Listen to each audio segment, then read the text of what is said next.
دعا دستک کی طرح ہوتی ہے، مسلسل دستک دینے سے دروازہ کھل ہی جاتا ہے۔ جو شخص روکھی سوکھی کھا کر بھی مطمئن رہتا ہے وہ سب سے زیادہ دولت مند ہے، کیونکہ اطمینان فطرت کی سب سے بڑی دولت ہے۔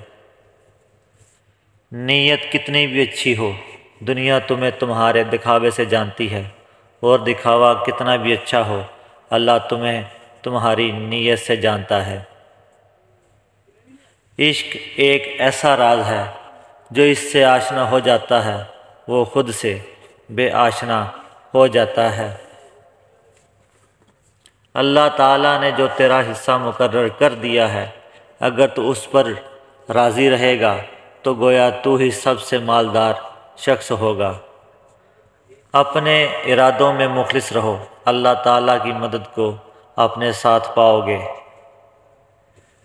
جب انسان اپنے رب پر اس قدر بھروسہ کر لیتا ہے کہ اس کے علاوہ کوئی اس کی ضرورت پوری کرنے والا نہیں، تو اللہ بھی اپنے بندے کو مایوس نہیں کرتا۔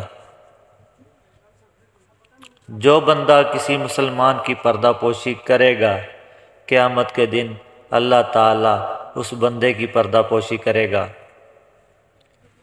آپ لوگوں نے صرف انداز محبت دیکھا ہے، انداز وفا نہیں دیکھا۔ پنجرے کھول بھی دو تو کچھ پرندے جایا نہیں کرتے۔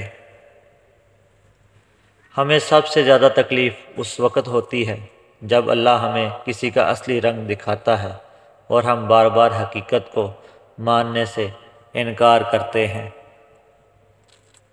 جب بندہ اپنے سوا دوسروں کو جاہل سمجھنا شروع کر دے تو اس سے بڑا جاہل انسان کوئی نہیں ہوتا۔ ماں باپ کے بعد ایک بھائی ہی ہوتے ہیں جو بہنوں کے ناز نخرے اٹھاتے ہیں۔ حضرت موسیٰ علیہ السلام کی زبان مبارک بچپن میں جل گئی تھی۔